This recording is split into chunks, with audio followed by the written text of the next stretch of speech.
네, 오늘 설교의 주제가 무엇이죠? 결단된 헌신입니다.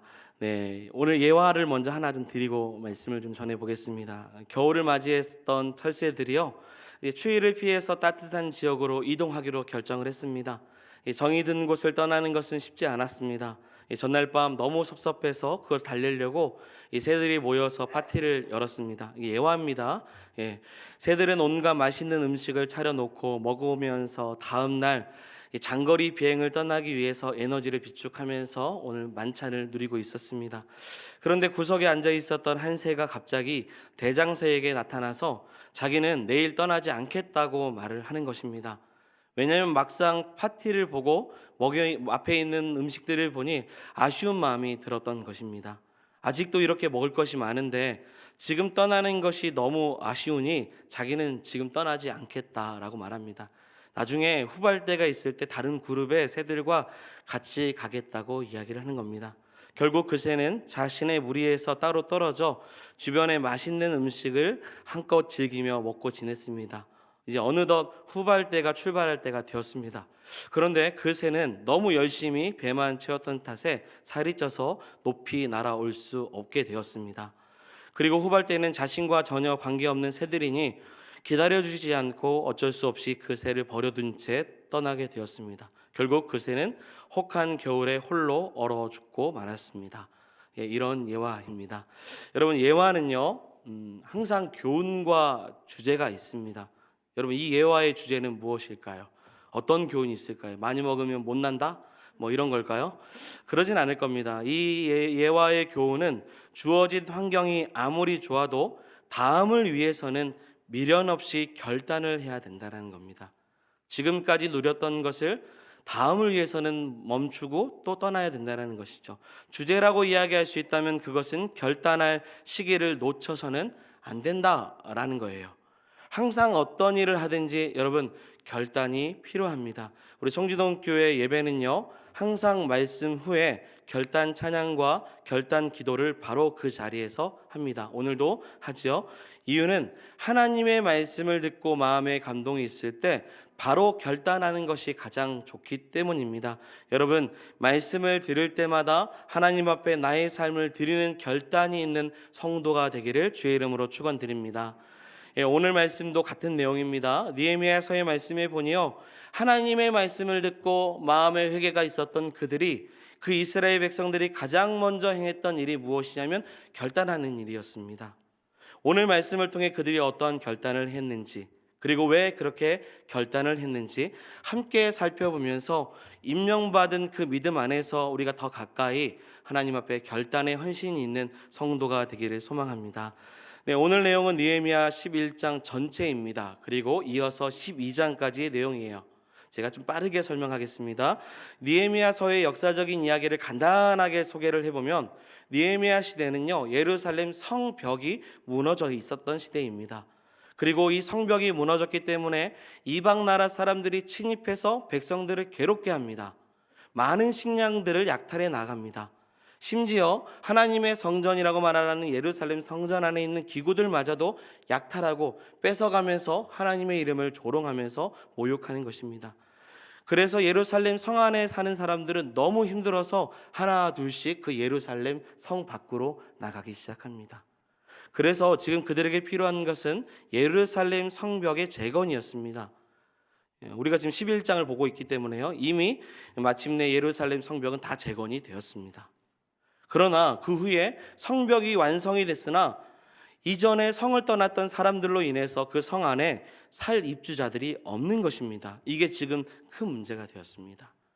그리고 또다시 전쟁이 일어났을 때 제일 먼저 공격을 받는 곳이 예루살렘 성 안이기 때문에 사람들이 쉽게 성내 안으로 아무리 성벽이 재건되어도 들어오려고 하지 않았던 것입니다.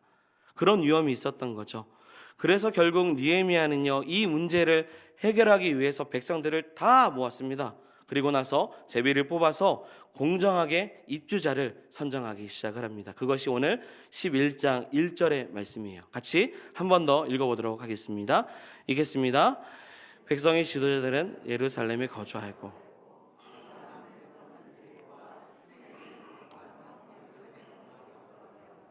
그 10분의 9는 다른 성읍에 거주하게 하였으며. 아멘. 여러분 1절을 보니요, 백성들의 지도자들이 일단 먼저 거주합니다. 당연히 지도자들은 이렇게 해야죠. 그리고 나서 이스라엘 백성 중에 10분의 1 정도 사람을 제비를 뽑아서 위험을 무릅쓰고 그 예루살렘에 의무적으로 살아갈 수 있도록 이야기합니다. 그리고 나머지는 2절의 말씀인데 그 후에도 나온 내용입니다. 자원에서 살 자를 요청합니다. 성이 너무 크기 때문에 황폐한 이곳에 더 많은 사람들이 필요해서 자발적으로 그곳에 있을 자들을 찾는 것이죠. 그런데 너무나도 놀라운 일이 일어났습니다. 예상치 못했습니다. 다들 황폐하여서 살기꺼려 하는 이 도성에 갑자기 자발적으로 이사 오는 사람들이 생기기 시작한 거죠. 지금 이 상황에서 이 예루살렘으로 이사를 간다는 것은 사서 고생하러 가는 겁니다. 자신과 가족의 모든 것을 걸고 살아야 되기 때문에 목숨 건 그러한 선택이고 그러한 헌신의 모습인 것입니다. 이들은 이방인들의 수탈이 너무 싫고 두려워서 자발적으로 떠났습니다. 그런데 오늘 말씀에 보면 자발적으로 자원해서 헌신하듯 성 안으로 들어오기 시작하는 거죠. 이게 어떻게 된 일일까요? 어떻게 그들의 마음에 자발적으로 떠났는데 자발적으로 다시 들어와서 그곳에서 내가 그래도 헌신하겠다, 이 성을 지키겠다라는 마음으로 돌아오게 되었을까요? 어떤 이유일까요? 그들이 갑자기 이렇게 결단하고 헌신한 이유가 무엇이라고 여러분 생각이 됩니까?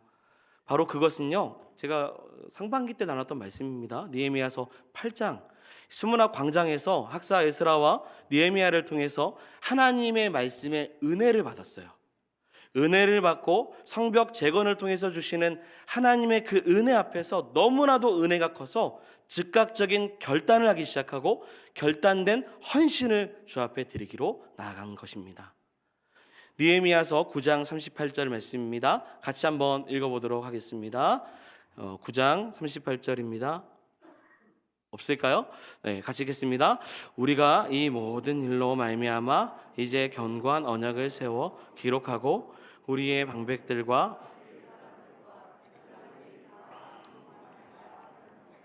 아멘. 여러분 기억하시기 바랍니다. 여러분 은혜를 받으면 말씀 앞에 결단할 수밖에 없습니다. 여러분 은혜를 받으면 자발적으로 헌신할 수밖에 없습니다. 여러분 은혜를 받으면 아멘도 할 수 있습니다. 네, 오늘따라 임명받으셔서 무거우십니까 마음이요? 다른 때보다 왜 이렇게 무겁게 받으시죠? 은혜 받으면 말씀 앞에서 결단은 자연스러운 겁니다. 은혜 받으면 자발적인 헌신이 있었던 거예요. 내 안에 하나님의 은혜가 너무 커서 내가 어떻게 하면 살아갈까 결단된 헌신이 나타날 수밖에 없는 것이죠. 그래서 이러한 결단들이 너무 많았습니다. 그래서 여러분 이들은요 어떤 결단을 했냐면 내가 이제부터는 안식일을 지키겠습니다 라고 결단을 해요.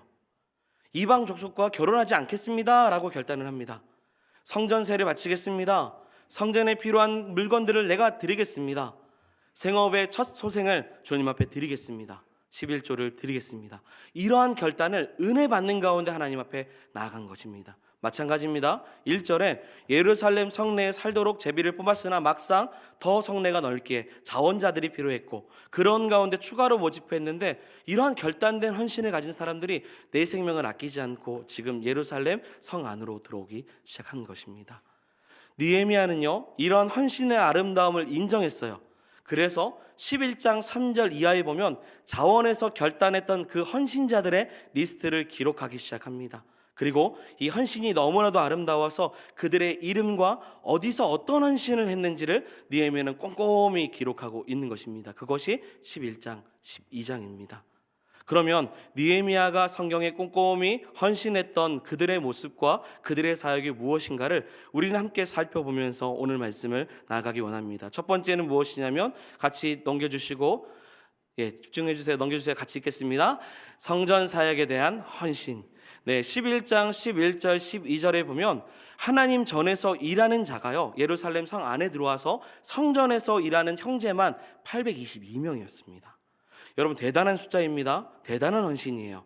예루살렘 성내에서도 할 일이 많았지만 그럼에도 불구하고 성전 안에서 822명이나 되는 사람이 성전 사역을 하기 시작한 거죠. 이게 무슨 말입니까? 이 말은요 성전 사역이 이만큼 중요하다는 걸 보여주고 있는 거예요. 또한 그들에게 있어서 아무리 삶이 바쁘고 힘들어도 성전에서 모여서 하나님을 예배하고 섬기는 일이 인생의 최우선이라고 보여주는 말씀입니다. 여러분, 이들과 같은 마음이 우리 가운데 있기를 소망합니다.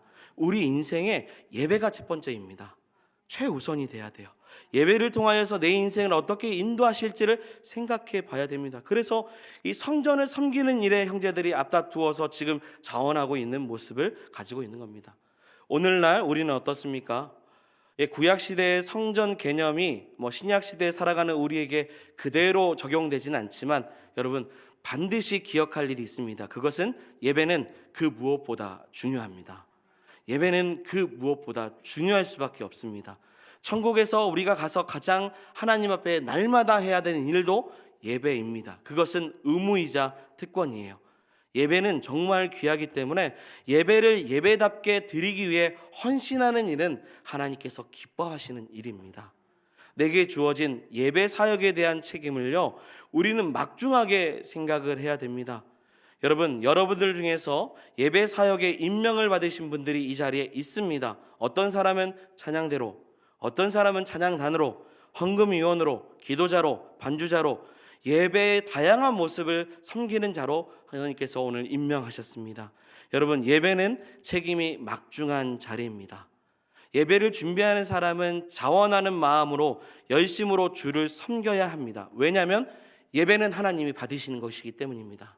사람에게 드리는 거라면 우리가 어느 정도 포장하고 드릴 수 있으나 예배는 하나님이 받으신 것이기 때문에 대충 건성으로 드려서는 안 되는 것입니다. 회중에 앉아있는 여러분들도 동일합니다. 예배를 대충 드려서는 안 돼요. 하나님이 받으시는 예배입니다. 정신 바짝 차리지 않고 졸지 않고 어떻게 하면 하나님 더 기뻐 받으시는 예배를 드릴 수 있을까 기대하면서 예배를 드리는 저와 여러분들이 되기를 소망합니다. 예배는 그런 거예요. 우리가 정말 모든 것 중에서 가장 귀하게 여겨야 되는 게 예배입니다.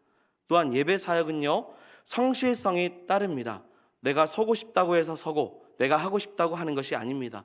임명받은 자리는 헛되지 않게 하나님께서 주신 자리이기 때문에, 그리고 함께 임명받은 사람들과 함께 하나님의 영광을 나타나기 위해서는 그 자리에 최선을 다하는 성실성이 필요합니다. 여러분, 만약에 제가 설교를 준비하는 자가 저는 오늘 설교를 준비하지 못했습니다, 오늘 여러분들의 설교를 못하겠습니다, 오늘 예배를 진행하지 못하겠습니다 라고 말한다면 여러분들 어떻게 여기실 겁니까? 저를 목사가 어떻게 저럴 수 있을까? 하나님 앞에 예배를 드리는 사람이 저러면 되나? 라고 저를 아마 비난하실 거고요, 또 정죄하실 겁니다. 저를 사랑하는 사람은 이해하실 수도 있나요? 그러지도 않을 수 있습니다. 예배는 그렇습니다. 목회자는 예배를 잘 드려야 된다고 하죠. 그러면 성도는 덜 드려도 됩니까? 빠져도 되는 겁니까? 주어진 직분을 함부로 여겨도 되는 겁니까? 절대 그러지 않아요. 예배는요, 예루살렘 성 안에 들어와서 내 생명을 걸고 하나님 앞에 결단된 헌신인 사람들이 드리는 것입니다. 내 삶의 자리를 벗어나서 할 일이 너무 많은데도 불구하고 내 모든 삶을 내려놓고 성전 안에 들어와서 하나님을 만나는 일을 하는 겁니다. 그렇기 때문에 결단된 헌신이 없으면요, 내년 한 해도 섬기다가 또 멈추게 될 것이고 섬기다가 어설프게 될 것입니다. 여러분, 바라옵기는 임명받은 그대로 내년까지 최선을 다해 하나님의 영광을 나타내기를 소망합니다. 예배의 주인은 하나님이시죠. 그리고요, 이 예배를 가르치는 이 교육 사역도 굉장히 중요합니다. 만약에 당시에 성전 사역에서 헌신하는 일꾼들이 만약에 없었다라면, 그래서 하나님을 예배하는 자들이 가르치고 돕는 일을 섬기지 않았다면, 여러분, 다음 세대는 소망이 없습니다. 전수할 것이 없어요. 왜요? 보고 배울 것이 없기 때문입니다. 과거에 지금보다 문화적으로 경제적으로 훨씬 더 열악했던 사회적 조건 속에서도요, 우리 믿음의 선배들은요, 예배당을 지었습니다. 우리의 믿음의 선배들은 우리에게 하나님을 예배하는 것을 가르쳐 주었습니다. 주일학교를 어떻게 섬겨야 될지 믿음의 선배들은 우리를 가르치며 보여주었습니다. 이전 세대는 하나님을 온전히 예배하는 일과 말씀을 가르치는 교육사역에 꾸준히 했던 것입니다. 이제 저와 여러분들이 우리 시대에 다음 세대에게 우리의 목의 헌신을 어떻게 드려야 될지를 생각해 봐야 됩니다. 다음 세대 중요하다고 말만 하면 안 되죠. 그 말에 합당한 사역을 해야 되고 그에 합당한 영혼을 품을 수 있는 우리 주일학교 모든 교사들이 되기를 소망합니다. 이름만 교사가 아니에요. 자리만 지키는 것이 아닙니다. 내게 맡겨진 영혼, 그 영혼이 하나님 앞에 상달될 수 있도록 최선을 다한 결단의 헌신이 우리 가운데 있기를 소망합니다. 두 번째입니다. 띄워주시고요. 같이 한번 읽어보겠습니다. 관리 사역에 대한 헌신. 네, 본문 16절입니다. 같이 읽겠습니다. 또 레위 사람의 족장 삽부대와 요사밭이니 그들은 하나님의 전 바깥 일을 맡았고. 아멘. 여러분, 성경에 보니 레위 사람 두 사람의 이름이 나왔습니다. 삽부대와 요사밭입니다. 두 사람의 헌신이 지금 기록되었어요. 그런데 그를 뭐라고 했냐면, 말씀 다시 띄워주세요. 뭐라고 했냐면 하나님 전 바깥 일을 맡았고라고 나와 있습니다. 이 성전 사역에 대해서 진행되기 위해서는 성전 밖에서도 여러 사역을 통해서 하나님 백성이 하나님의 나라를 위해서 준비하고 있는 사람들로 나타나고 있는 겁니다. 이 일들은요, 아마도 좀 더 사람들의 눈에 띄지 않거나 혹은 건물을 관리하거나 관련된 여러 가지 일들을 하는 사람들을 말하는 것일 겁니다. 이런 바깥 일들은요, 이런 바깥 일들이 안정되지 않으면 성전 안에서의 사역도 효율적으로 진행될 수 없습니다. 안의 일이 이루어지기 위해서는 바깥 일이 잘 이루어져야 돼요. 그래서 19절에 보면요, 성의 문지기의 숫자가 이 바깥 일을 하는 사람이 172명이나 나옵니다. 그만큼 예배를 온전히 드릴 수 있도록 보이지 않는 곳에서 많은 사람들이 헌신하고 있다는 것이죠. 자, 우리 교회로 이야기하면 어디일까요? 차량 봉사화가 이와 같을 것입니다. 예배 안에서 예배를 잘 드릴 수 있도록 주일 안내를 맡고 매 예배마다 로비에서 문을 열어주시는 분들이 이와 같은 일을 하시는 분일 수 있습니다. 이 사역은 정말 중요합니다. 예배를 더욱 예배답게 드릴 수 있도록 알게 모르게 섬기는 자리이기 때문입니다. 여러분, 남들보다 1시간 먼저 일찍 나와서 차량 봉사를 합니다. 안내지를 접고 성도들을 좀 더 따뜻하게 예배할 수 있도록 난방을 일찍이 조절하고, 어떤 이는 방송실에서 자막으로 또 청소로 다양한 모양으로 관리를 통해서 하나님을 섬기고 있습니다. 여러분, 우리가 꼭 칭찬받고 감사해야 되는 것이 물론 아니지만, 그럼에도 예배하러 오실 때마다 이렇게 봉사하는 이들에게 감사의 마음을 기억하기를 소망합니다. 이 사역은 중요해요. 내가 누군가로 인해서 평안하게 예배를 할 수 있도록 나를 이곳 가운데 인도해 주고, 나에게 주보 한 장을 주고, 또한 이러한 섬김에 관리할 수 있는 모든 이 귀한 자리가 사실은 정말 값진 자리입니다. 그래서 그런 자리를 섬기는 임명받으신 모든 분들도 그 믿음 안에서 귀한 자리를 잘 감당하시기를 소망합니다. 이 모든 섬김은 하나님의 기쁨이죠. 세 번째입니다. 자, 세 번째 띄워주시고 읽어보겠습니다. 기도 사역에 대한 헌신입니다. 네, 기도 사역에 대한 헌신인데요, 우리 11장 17절 말씀입니다. 같이 한번 읽어보겠습니다. 또 아삽의 증손 삽디의 손자 미가의 아들 마따냐이니 그는 기도할 때에 감사하는 말씀을 인도하는 자가 되었고, 형제 중에 박부갸가 버금이 되었으며, 또 여두둔의 증손 갈랄의 손자 삼무아의 아들 압다니. 아멘. 여러분, 여기서 우리에게 매우 낯선 인물이 하나 등장합니다. 제가 색깔을 칠했는데 이름이 뭐죠? 마따냐입니다. 마따냐. 여러분, 그는 어떤 사역을 감당하는 사람일까요? 말씀해 보니 그는 기도할 때 감사하는 말씀을 인도하는 자라고 소개하고 있습니다. 여러분, 이 표현이 어떤 사역을 했는지 정확하게는 알지 못합니다. 그래도요, 한 가지 확실한 게 있습니다. 여러분, 이 사람은요, 기도 사역을 한 사람입니다. 기도 사역에 헌신한 사람이에요. 여러분, 우리 송지동 교회는 원래 기도하는 교회입니다. 아닌가요? 우리 송지동 교회는 원래 기도하는 교회인 줄 믿습니다. 예전에는 자원기도자라고 해서 제가 전도사로 왔을 때 정해진 시간에 함께 모여 기도하는 모임이 있었습니다. 개인적으로 기도하는 성도들이 성전을 드나들었습니다. 제 기억으로는 토요일 저녁에 주일을 위해서 예배당에 와서 기도하시고 절회하시는 분들도 있습니다. 그러나 코로나 이후에 또 여러 가지 일로 인해서 함께 기도하는 시간들을 하지 못하고 다시금 시도하는 일에 있어서 머뭇거리고 있는 시점에 있습니다. 안 하고 있지는 않습니다. 여러분, 이 교회 사역에서 가장 중요한 사역은요, 중보적 사역입니다.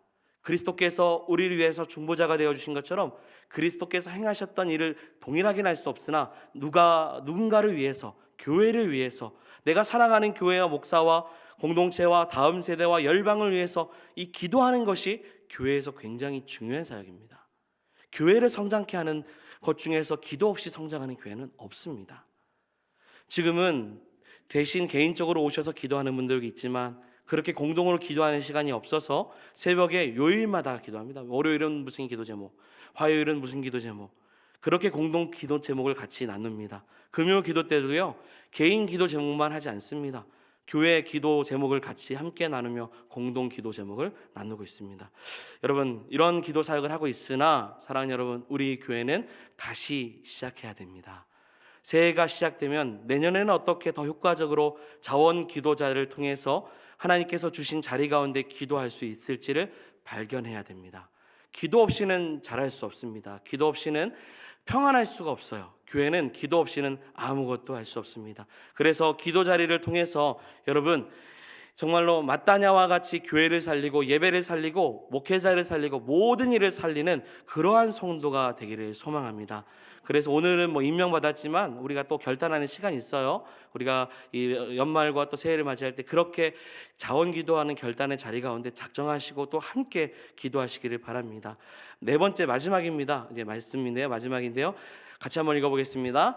찬양 사역에 대한 헌신. 네, 우리 11장 22절입니다. 같이 읽어보겠습니다. 노래하는 자들인 아삽 자손 중 미가의 현손 마따냐의 증손 하사비아의 손자 바니의 아들 우시는 예루살렘에 거주하는 레위 사람의 감독이 되어 하나님의 전 일을 맡아 다스렸으니. 아멘. 아멘. 여러분, 이제 이 말씀을 보면서 제가 찬양 사역에 대한 헌신이라고 하니 찬양 잘하라는 소리구나 라고 생각할 수 있는데 아닙니다. 여기 한 사람의 이름이 등장합니다. 누구죠? 우시입니다. 우시, 낯섭니다. 그의 조상은 노래하는 자 아삽이었습니다. 아삽은 누굽니까? 12장 46절에 보면 옛날에 다윗과 더불어서 찬양 사역의 붐을 일으켰던 대표적인 사람입니다. 그리고 대부분 시편을 찬송하기도 했고 지으기도 했습니다. 우리에게 전달되었죠. 우시는 바로 이 아삽의 후손입니다. 그런데 그가 봉사한 영역이 참 흥미롭습니다. 이 다음 구절인데요, 23절입니다. 우리 11장 23절 같이 읽어보겠습니다. 이는 왕의 명령대로 노래하는 자들에게 날마다 할 일을 정해 주었기 때문이며. 아멘. 여러분, 여기서 할 일은 뭘까요? 우시의 일이요, 지금 등장을 했습니다. 왕의 명령대로 노래하는 자들에게 날마다 할 일을 정해 주었기에 라고 말합니다. 이 할 일은 바로 무엇이냐면 양식입니다. 단어적으로는 양식이라는 단어를 사용합니다. 우시는요, 노래하는 자들에게 날마다 뭘 제공했냐면 양식을 제공했습니다. 다르게 말하면 직접적으로 찬양 사역을 하기보다 찬양하는 사람들이 걱정하지 않도록 찬양에 점령할 수 있도록, 예배에 점령할 수 있도록, 봉사를 잘할 수 있도록 그들을 격려하면서 자원하고 지원했던 역할을 우시가 했던 것입니다. 흥미롭게는 성경은 이것을 찬양 사역의 일환으로 보았습니다. 그리고 동일하게 소중한 헌신으로 기억하고 있습니다. 저는 이 부분이 우리 교회 공동체에서는 식당 봉사라고 생각이 됩니다.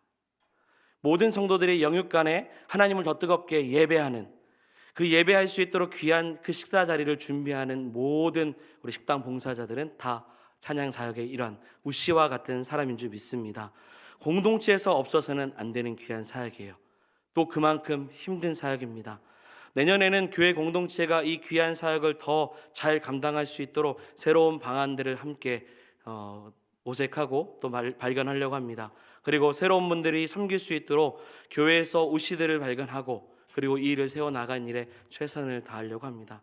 그래서 어떠한 결정도 했냐면 당회에서는 매달 첫째 주 주일 설거지 봉사는 시무 장로님들이 하시기로 했습니다. 아무도 아멘을 안 하시니까 못 섬기겠는데요. 네, 당회에서는 매달 첫째 주 주일 설거지 봉사는 시무 장로님들이 먼저 본을 보여서 하시겠다고 결정을 하셨습니다. 그리고 셋째 주 주일은 안수 집사님들께서 해주시기로 부탁드리겠습니다. 네, 지금까지 귀하게, 근데 지금 부탁드리겠습니다. 그 남자들이 설거지하면 그렇게 마음에 안 들어 하시는데요, 그대로 좀 이해해 주시고 받아주시면 돼요. 지금까지 귀하게 사역하신 분들도 너무 많아요. 근데 이 식당 봉사하시는 분들이 참 많이 봉사하고 수고합니다. 근데 새로운 분들도 같이 또 더불어서 섬길 수 있도록 배치해야 되라고 생각이 됩니다. 왜냐하면 그 다음 세대를 또 생각해야 하기 때문입니다. 그래서 주일학교에서 어떤 교사들을 빼어서 또 식당을 봉사할 수 있도록 더 이어갈 것이고, 또 부족함이 없도록 서로 함께 협력할 수 있도록 많은 우씨들을 세우는 우리 공동체가 되겠습니다. 그래서 그렇게 해서 영육간에 성도들이 하나님을 뜨겁게 예배하는 귀한 축복의 공동체가 돼야 되죠. 예배도 너무 좋고 밥도 맛있고, 그리고 너무 감사해서 날마다 기뻐하는 그러한 공동체가 돼야 되는 것입니다. 마지막입니다. 그래서 느헤미야 12장 27절 이하에 보면 이렇게 지원받은 찬양하는 사람들이 어떻게 사역했는지, 헌신했는지를 보여줍니다. 특별히 성곽 완공되면서 찬양대 오케스트라 중심으로 대제적인 활동의 모습을 하게 되었습니다. 그러면서 우리 마지막 구절인데 우리 12장 42절 43절 같이 한번 읽어보도록 하겠습니다. 마지막 읽겠습니다. 또 마아세야와 스마야와 엘르아살과 우시와 여호하난과 말기야와 엘람과 에셀이 함께 있으며 노래하는 자는 크게 찬송하였는데 그 감독은 예스라이야라. 이날에 우리가 큰 제사를 드리고 심히 즐거워하였으니 이는 하나님이 크게 즐거워하게 하셨음이라. 부녀와 어린 아이도 즐거워하였으므로 예루살렘이 즐거워하는 소리가 멀리 들렸느니라. 아멘. 할렐루야. 사랑하는 여러분, 저는 43절이 우리 교회가 이런 교회가 되기를 소망합니다. 너무나도 헌신했더니, 이렇게 임명받아서 나아갔더니 하나님께서 크게 기뻐하시고요, 그리고 찬양을 하는 사람들도 기뻐합니다. 봉사를 하는 사람들도 마음에 기뻐서 말씀해 보니 이는 하나님이 크게 즐거워하게 하셨다고 해요. 섬길 때마다 더 즐거움을 더하시는 은혜를 주신 것입니다. 여러분, 헌신이요, 헌신하는 자를 행복하게 만듭니다. 헌신을 결정하고 결단된 헌신을 가지고 나아가는 자에게 고난이 아니라 오히려 행복을 주는 것이 헌신입니다.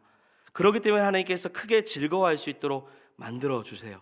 그리고 43절의 말씀과 같이 부녀도 어린아이도 함께 즐거워하는 역사가 일어나는, 이것은요, 마을에 있는 모든, 성 밖에 있는 모든 사람들까지 다 포함된 겁니다. 교회를 통해 지역이 기뻐하는 거예요. 이러한 축복의 역사가 송지동 교회 가운데 있기를 소망합니다. 여러분, 그러기에 이제 결론입니다. 여러분, 우리의 섬김의 결과가 하나님의 즐거움이고 우리에게 기쁨이며 성도들에게 유익입니다. 그래서 임명된 자리를 두려워하기보다 내게 맡겨진 귀한 자리를 통해서 하나님께 영광을 올려드리기를 소망합니다. 오늘은 임명만 했습니다. 내년에 함께할 송지동 교회 표어와 사역은 새해 첫 해 시작할 때 함께 공개합니다. 그로 인해서 우리 함께 하나님의 꿈을 더 디자인하며 나아가는 우리 송지동 교회가 되기를 주의 이름으로 축원드립니다. 아멘. 우리 함께 찬양하겠습니다. 내 삶의 이유라 함께 찬양하겠습니다.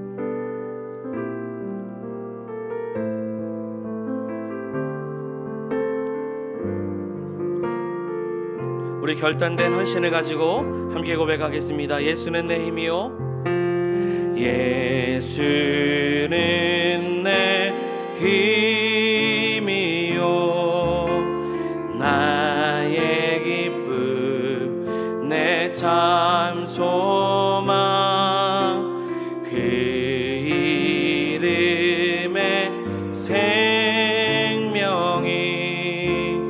내 삶의 내가 사나 죽으나, 내가 사나 죽으나 그 이름을 위하여 내 모든 드리니 나를 받아주시옵소서. 오직 주만 따라갑니다. 오직 주만 높이 받으소서.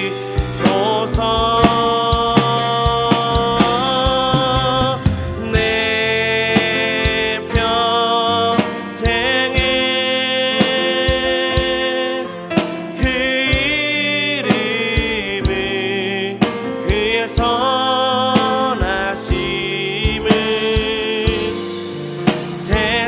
향해